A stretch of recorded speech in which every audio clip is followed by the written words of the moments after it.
Defesa do consumidor. Agora são 9h45 e, gente, todo mundo está sabendo, está em todos os jornais, foi amplamente noticiado, inclusive desde os tele e rádio jornais de ontem, a queda histórica que teve as bolsas, que tiveram as bolsas do mundo inteiro, e todo o problema da economia norte-americana. E o dinheiro, como é que vai ficar com a desvalorização das ações? Como é que vai ser esse panorama?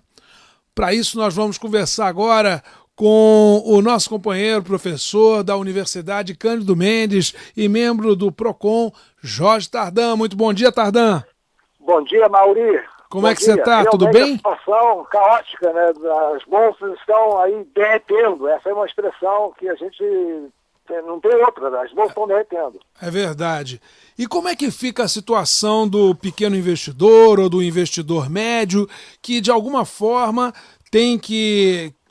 jogou alguma coisa, ou principalmente aquele que vai usar o crediário, porque o crediário também vai ter séria reflexo em cima dele. Como é que fica essa situação econômica, hein, Tardan? Mauri, ontem eu ouvi uma expressão de um economista dizendo o seguinte: com as medidas prováveis que o governo americano venha a tomar, não conseguiu aprovar, mas certamente eles vão ter que tomar uma medida drástica. Quem pagará a conta, em última análise, será o consumidor, a pessoa comum. Ou seja, o prejuízo é diluído e o benefício é concentrado para alguns poucos, que, embora tenham dado causa a isso, eles acabarão sendo beneficiados. Diretores de banco, administradores, enfim. Alguns serão beneficiados e a grande maioria prejudicada. Mas o que me fez colocar esse tema hoje foram provocações, perguntas, principalmente via internet, e-mails, perguntando se tinha direito de reclamar do banco, porque tem uma porção de gente nesse momento, perdendo dinheiro no Brasil em razão da desvalorização de ações, de investimentos feitos junto ao banco. Aí nós temos que separar duas coisas aí, Mauri. Aquele aplicador chamado Homebroker, ou seja, aquele sujeito que opera diretamente na bolsa, porque agora é possível você operar de casa, do seu terminal de computador, você opera diretamente. Esse sujeito, né, que opera dessa maneira, embora ele seja muito pequeno, ele está entrando num negócio de alto risco. Então, em relação a esse, não temos o que fazer, porque ele resolveu operar por conta própria, né? Ele é do meu ponto de vista, um ousado. E, claro, a ousadia tem um custo. Você pode estar muito bem, pode estar muito mal. Esse eu não vejo solução para ele. Agora, o problema que nós temos aí é o seguinte: muitos consumidores que, aproveitando as suas economias e acreditando no banco, no gerente, fizeram um investimento que não tiveram oportunidade, acesso ao contrato, ou não foi devidamente informado de que aquele investimento era de risco. Neste caso, o CDC diz lá no artigo 46 o seguinte: o consumidor que não tiver oportunidade de tomar conhecimento prévio não está obrigado. Ou seja, esses contratos, né, muitos contratos em banco, aplicação, em CDI, fundos de investimento, enfim, tem N nomes que o consumidor não teve a cópia do contrato, não foi devidamente informado.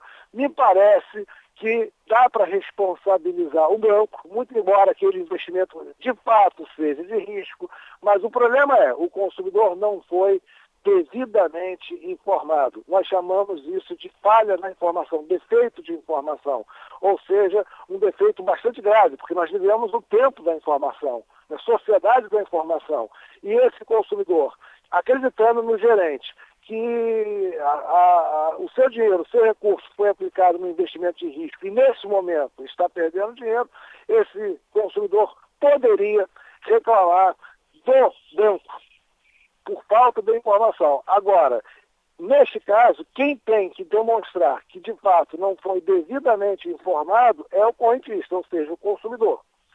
É possível reclamar sim por falha no dever de informar por parte do banco. E a gente sabe que existe esse risco.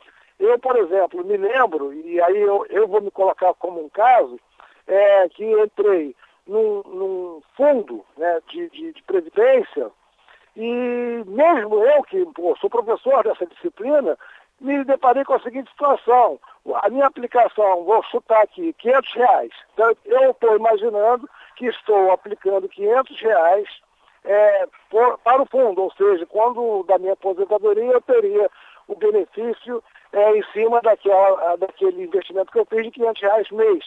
Qual foi a minha surpresa? Quando fui ler detalhadamente, com mais rigor, esse contrato, observei o seguinte: de R$500, 200 estavam sendo aplicados no seguro. E o vendedor, o corretor, tinha me colocado o seguinte: não, vou ver aqui um fundo de 500.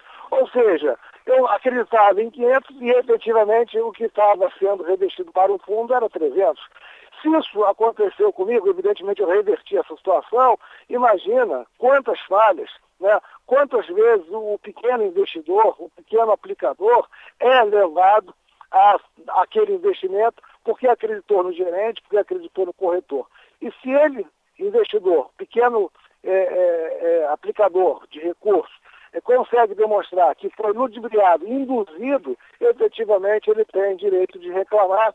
Aí não o investimento, mas a consequência do mau investimento, ou seja, uma ação de responsabilidade civil por falha no dever de informação. Ok, Tardan, obrigado pelas suas informações. Tá aí, você que estava em dúvida com alguma coisa, fica sabendo aí com o Jorge Tardan. Tardan, quinta-feira tem mais? Vamos voltar então a conversar sobre as questões do consumidor com o Jorge Tardan.